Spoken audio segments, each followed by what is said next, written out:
Hey everyone, today I'm going to be showing you the general process that I use when I go and get a competitive Pokemon from the wild in Fire Red and Leaf Green. This is for like any version of Fire Red and Leaf Green, the toolchain supports that.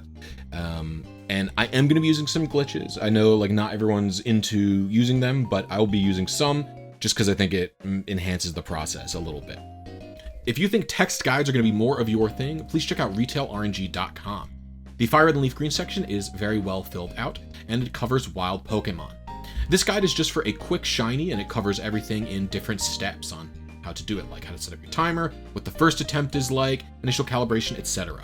It's also able to be a little bit more comprehensive than I can in a video. It covers every single method in terms of which console you're using, etc. It also has a description of the seeds and stuff like that, so you can take your time and slowly read through it.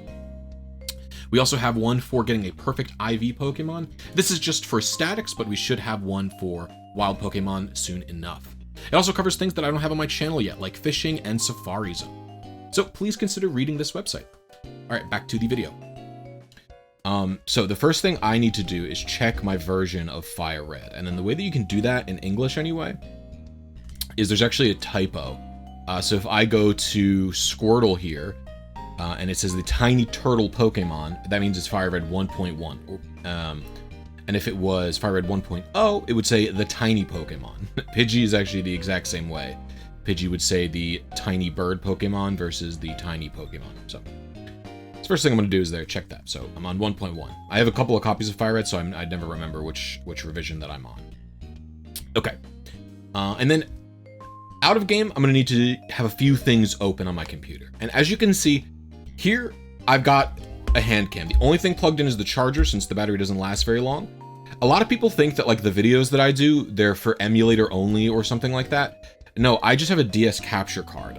All the stuff that I can do, and the reason that I think that it's cool, is that you don't need any modifications to your system. It's just, this is literally just a copy of Fire Red, right? I have a cool shell on my thing, but that's it. There's no hacking going on. I'm not modifying my console anyway like that, right? So I'll be using glitches and I'll be using RNG manipulation to get myself a perfect Grimer in this video. So the first thing I want to do is download some tools on my computer. I'm going to be downloading PokeFinder and Eon Timer 3.0. Eon Timer is just a countdown timer app specifically designed for RNG manipulation. And so it's this right here, and I'll do some setup for it. First things first is I want to go in here and check the timer. You want to set this to whatever console you're playing on. So I'm playing on a GBA, so I'm going to set it to GBA. If you're on a DS, set it to DS slot 2.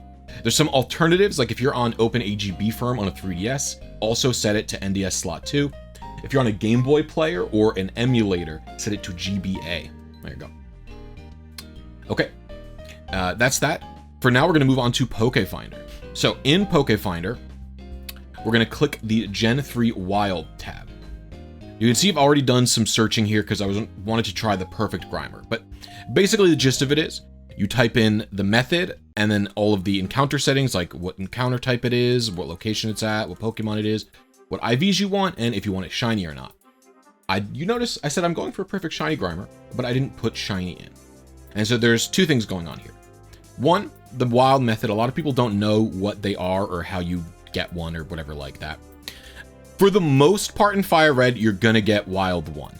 Maybe I'll make a video on this someday or something like that, talking about why the methods happen the way they do, etc. But for the most part, you're gonna get Wild Method 1. Sometimes you'll get Wild Method 4. We'll cover that, like how to handle getting the wrong one, a little bit later. But for now, stick to searching Method 1. And I'm gonna be going for this Grimer. And like I said, it's not shiny here, but I'm gonna make it shiny using glitches, or kind of. See, what makes a Pokemon shiny is a combination of two things. This value, the PID, it stands for Personality ID, and then your Trainer ID and Secret ID. And so what I will do is I will change my Secret ID, or my Trainer ID and my Secret ID, to make this shiny when it shows up.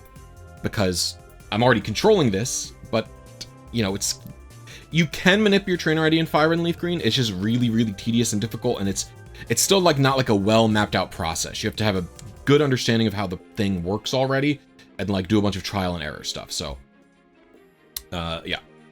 So how are we going to change it? Well, we'll be using glitches. So I'm going to be using arbitrary code execution. And that's what this window is. This is the ACE window. So you can see I'm on English 1.1 Fire Red, and I'm going to look for the change TID SID move with, wrong one. Change TID SID. So there's two different types. There's Move Ace and there's Grab Ace. Move Ace is when you're using an attack, and Grab Ace is when you're using the hand in the computer. So, whoops. How do we figure out what our trainer ID and secret ID should be? It's pretty easy. In PokeFinder, what you can do is copy this PID and then go back to the main window. And you can click the IDs button. So a new window will pop up. Oh boy. This is one of the reasons I don't do the hand cam too often, but I guess I'll get used to it. So a new window will open up. If you click the Fire Red and Leaf Green Emerald tab, you can just click PID here and paste the PID. Then for the TID, you can either just keep the TID that you have. So I could go in here and I could type whatever TID I have here, 28530. I could type that in if I wanted to, or I could just make one up. So I'll say 623 is the trainer ID I want. And then I hit generate. And now you can set this TID and secret ID using glitches, and the Grimer will be shiny for you. So I'm going to do that right now. So we're going to open up the arbitrary code execution thing. And we're going to type that in here. So 00623. And the secret ID that I needed was 40281. So I'm going to paste that there. And then you hit generate, or compute, excuse me. And all I have to do is type this code in. So let's do that. I'm going to do that in my PC boxes.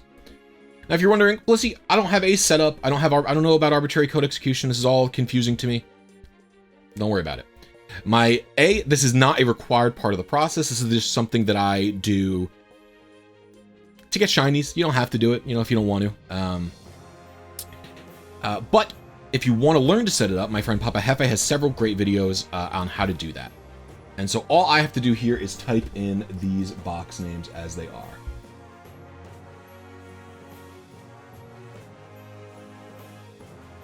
Okay, so all of the names are typed for me. At this point, what I like to do usually is save the game before I actually... Oops, I should go into the box with the actual glitch Pokemon. So I like to save the game before I actually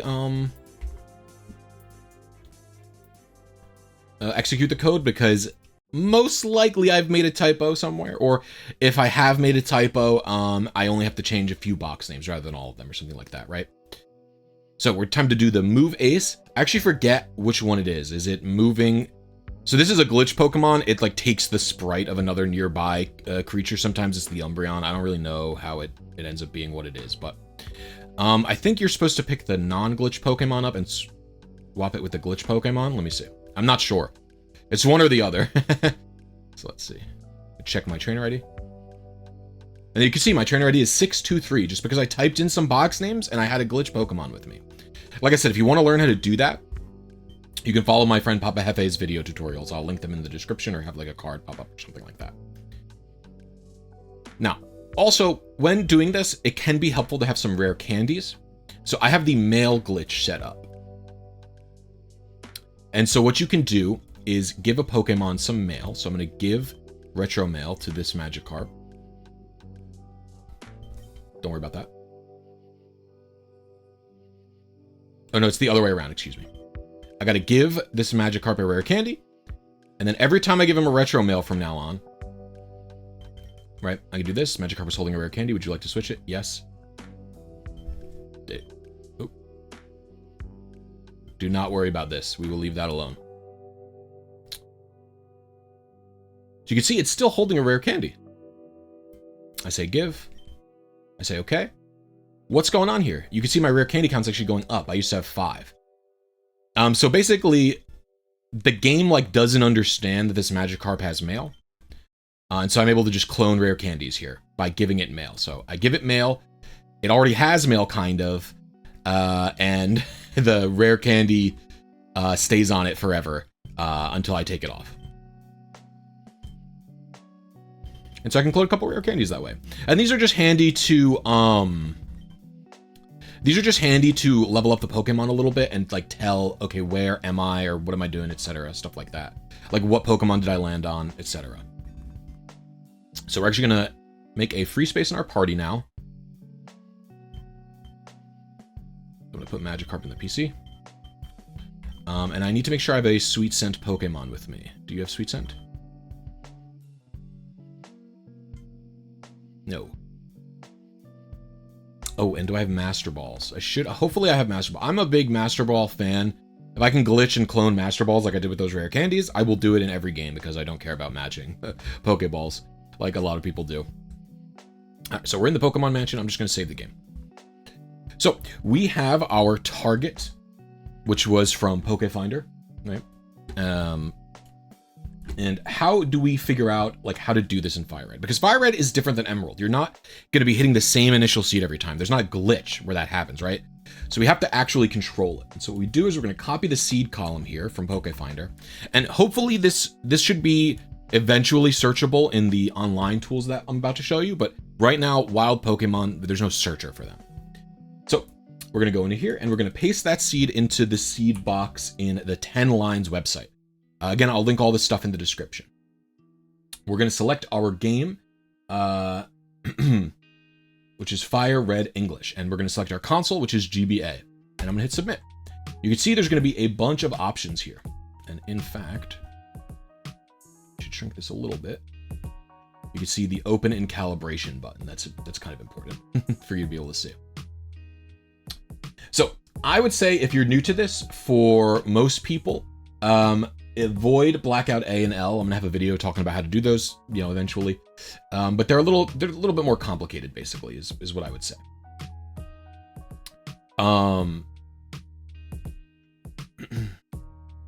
So we could use any of these. And in fact, I will use this one because it is the least complicated. It is sound mono, button LA, button star. What does all this junk mean, right? Well, let me hear you. Let me show you. So sound mono and L equal LA. Those are in the option menu here.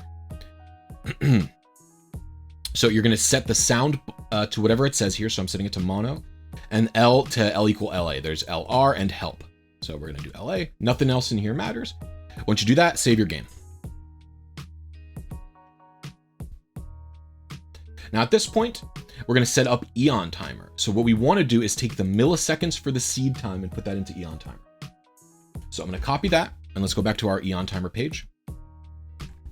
And in the custom tab here, you're going to hit the plus button. We're then going to leave this at milliseconds and we're going to paste our target 4500 here. Then we're going to hit the plus button again and we're going to go back to this page. And the advances, we're going to copy and we're going to paste and we're going to put it into the second one. So in here, we're going to change that to advances and we're going to paste our target there. That's all there is to it. To setting up Eon Timer, that is. So at this point, we're going to hit open in calibration. The only thing we're going to have to change here is the target advances. So we're going to paste those in. All of these settings up here, they're going to be filled out based on your selection from the 10 lines. Okay. So you don't have to worry about any of that. Now paste your target advance range into both of these, and you're going to increase this by, I would just say you could go up and down 1,000 each. It's pretty simple to do that, right? Up 1,000, down 1,000.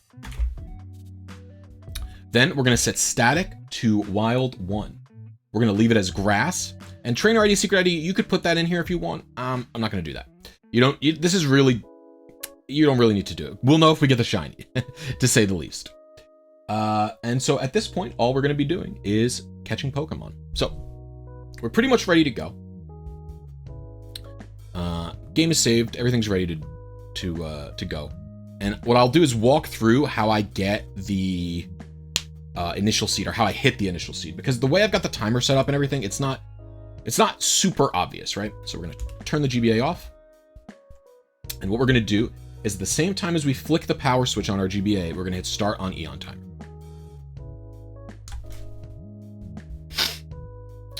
I'm going to change the brightness to 0. So Eon Timer is going to begin counting down, okay? And it's going to count down until it hits 0. And then the second timer is going to start. You see, we have 2 separate timers, right? It says minutes before target 1, next phase 62, whatever. So 62 is the next timer. When this timer ends, we're going to hit whatever button it says here, button equals start at the title screen. And you want to make sure to not skip the intro, and you want to make sure to not hit any buttons. You see I hit nothing so far. So I'm going to show me hitting the start button when this hits 0.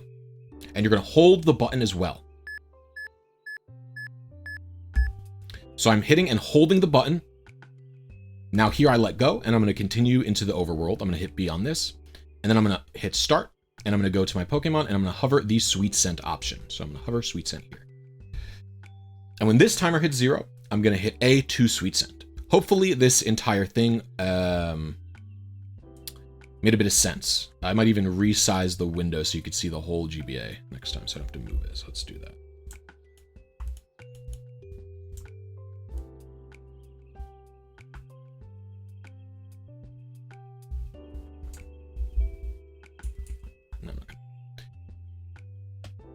So at this point, it's just a matter of waiting. And when this timer hits 0, we're going to hit A to start the sweet scent encounter. Now, we're not going to hit the shiny on our first try. I know it's hard, or a lot of people think RNG manipulation means you're guaranteed getting the Pokemon. It's going to be like that every single time. But the thing is, this is skill. This is a 1/60th of a second window you're hitting 2 times consecutively. So it is not going to be the easiest thing in the world to get. And I wouldn't expect to hit it on your first try, especially because we're going to have to do some calibration.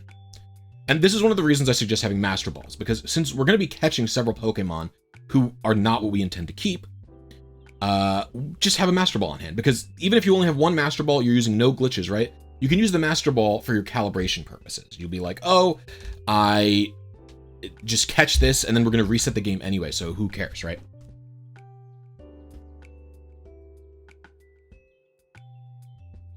So at this point, what we're going to want to do is open up and look at Growlithe's stats. So we're going to type Growlithe's name here.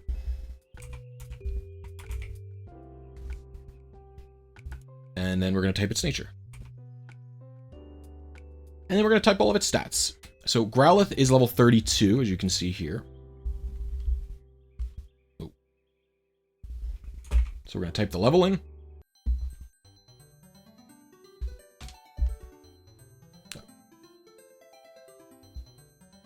And then we're going to type all of its stats. 29, 57, 30, 59, 41, 46. And then you're going to hit calculate. And then you're going to hit submit.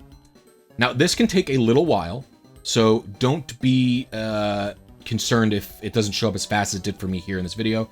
This is much faster depending on your computer, and we're hoping to fix that soon as well. But right now, it can take a little while. So it says our seed here, our advance here, and our slot here. What is slot? Well, slot is the encounter slot, which PokeFinder automatically kind of bundles in. And so we could check that on PokeFinder if you still have it open. So I can minimize this, right? I'll look at PokeFinder, what's going on in here. And if I click Growlithe from this, you can see its encounter slots 4, 8, and 10 up here. You can see where my mouse is. And so that means this is probably the one that I hit. If you have multiple Pokemon like potential options here, if everything is the same, if the PID is the same, and the IVs are the same, and the seed is the same, then you just can't really, there's no way to deduce further than that. If everything isn't the same, what you can do is add another level of your Pokemon. So I would level this Growlithe up, I would hit enter, I would type the level here, stuff like that, right? I'm not going to do that because that'll waste a bunch of time for me. And we know what we hit. So advance 3888 and seed 42316. So I'm going to copy the seed here. We're going to copy the milliseconds of the seed.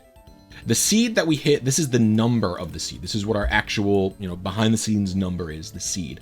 But this seed takes 42,316 milliseconds to hit. And so we were a little bit late. If we look into Eon Timer, actually we were a little bit early, excuse me. I'll paste that here. You can see we were aiming for 42500. We hit that. For advances, we were also quite a bit late. Usually I don't love changing advances and seed at the same time, but I'm going to do that. We're going to paste that here. And I'm going to hit update. And both of these values will change. And we can try again. Now, it always has to be from a hard boot. So this game has to always be fully off, and on the GBA, you have to do it with the power switch. So we're going to do this again. My GBA has an issue where the screen doesn't turn on sometimes. So it always has to be from a power on.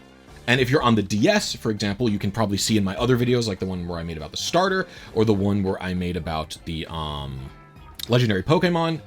For that, all you have to do is boot the GBA game from the DS home screen. But for the GBA itself, there's really nothing better than flicking the power switch, which I think is fine anyway. It seems harder than it is, actually, to be honest with you.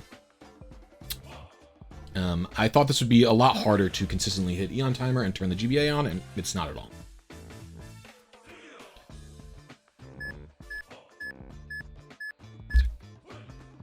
So again, we're holding the button until we're at this screen, and then I'm going to hit A to continue.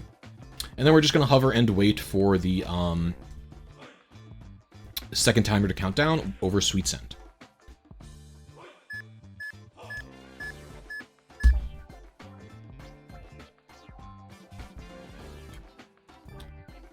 So all I did was hit A there. This time we have a coughing. Let's see what we got. So I talked about this before. What happens if you have multiple options? So both of these are on the same seed. However, these advances are different, but the PID is the same, and the encounter slot is different. So we only have one thing to tell these two apart, the encounter slot. And so again, we'll check in PokeFinder. Now, if coughing... Okay, perfect. So I was going to say, if coughing is encounter slots 2 and 7, there would be nothing that we could do. However, coughing is encounter slots 0 and 2. And if we take a look at this website again, we can see that we have 7 and we have 2. So this is what we hit.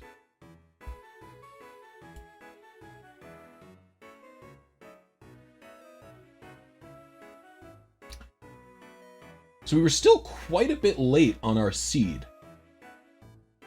Doesn't super seem right to me. I might investigate an alternative method. Let me check method 4. Do we have any options here? And the reason I'm checking this is because I was late. I was early last time, and now I'm like significantly later. So I'm wondering. I don't think so. I think that's just what I did. I just foolishly. I don't love being so inconsistent, but we'll see. So we're gonna try. We're gonna adjust our seed again, even though this is probably gonna reset it, to be honest with you. Which is a weird thing about calibrating. If I paste this here, you can see I hit 3734 or 30, and I'm aiming for 3734. So I was very close on my advances, so I don't really need to change that much. And so I'm not going to do the update here. We're just going to update this one. I'm going to click update. All right. And let's try a third time.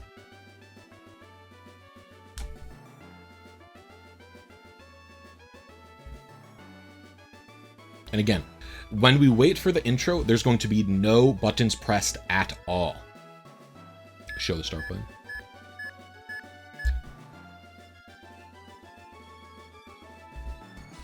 And remember to hold it throughout the entire time until you see the save file select screen.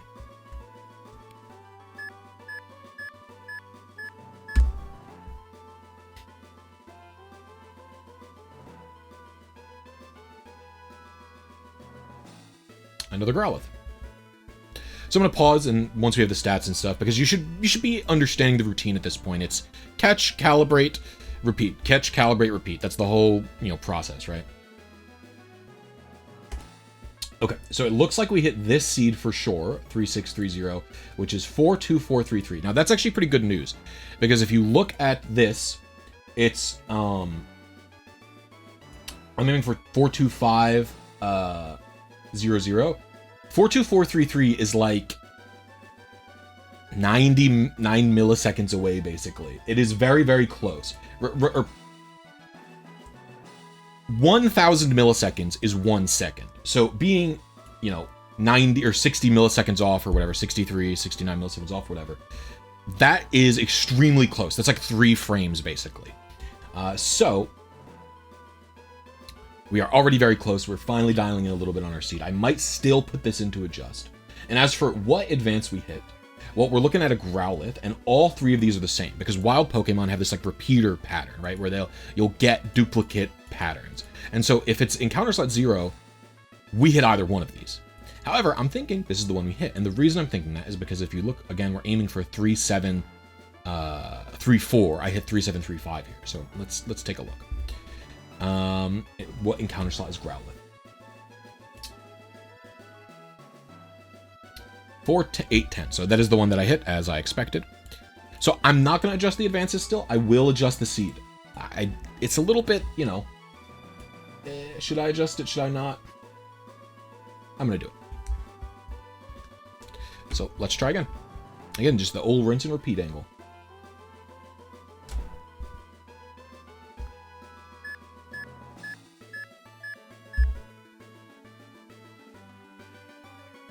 Alright, that all felt good.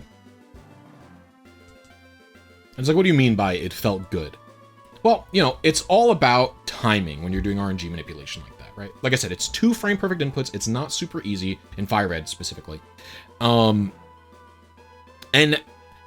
you know, maybe it's just superstition, but I think that you get a feel for how well you are, like, dialed in, right? It's like, you know, you're timing within 16, you know, 0.6 milliseconds, roughly, right?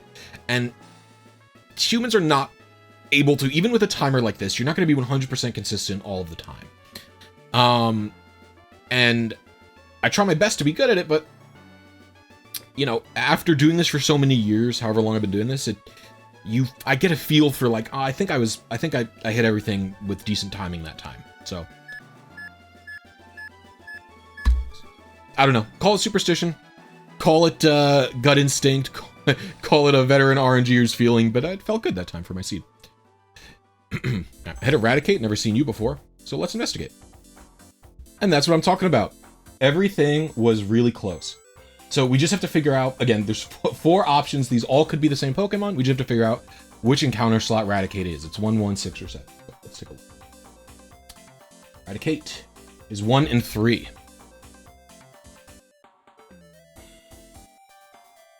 So I was either 10 advances late or 1 advance late. So I don't think I was 10 advance late, so I'm not going to adjust. So we're going to leave it here. We're going to try again.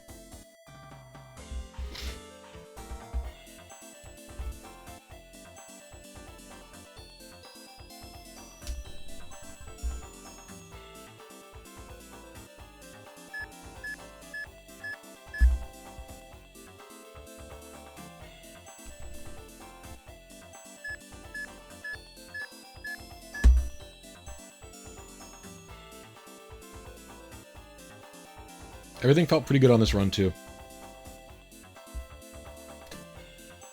And there it is. We're going to pause to take a picture for the thumbnail. Okay, so let's catch the thing, and I'll prove to you that it's not just any random shiny Grimer. I could have reset until a random shiny Grimer appeared, right? Well, of course, that's not what I did, and we'll calculate its stats, and you'll see that it's this seed and the correct advance. Okay, let's check this guy. It's the right nature. Calculate items. Oh, but you can see the IVs there. And you can see our target right there. So that is how I typically go for, you know, perfect competitive Pokemon via RNG manipulation, stuff like that, right? This is generally my process. I don't use Ace all the time because I tend to not care that much about shinies, but if I want one, I will use it to change my trainer ID and secret ID, or I just won't go for one. It's one or the other. And I think that they can be like a cool application in, you know, making the RNG process or making the competitive shiny gathering process a little bit more fun, because you could spend the time to RNG your trainer ID and secret ID every time. It's really tedious. It takes a long time. And I don't know. It's just more fun for me. So let me know if you have any questions or comments down below, and I'll see you next video.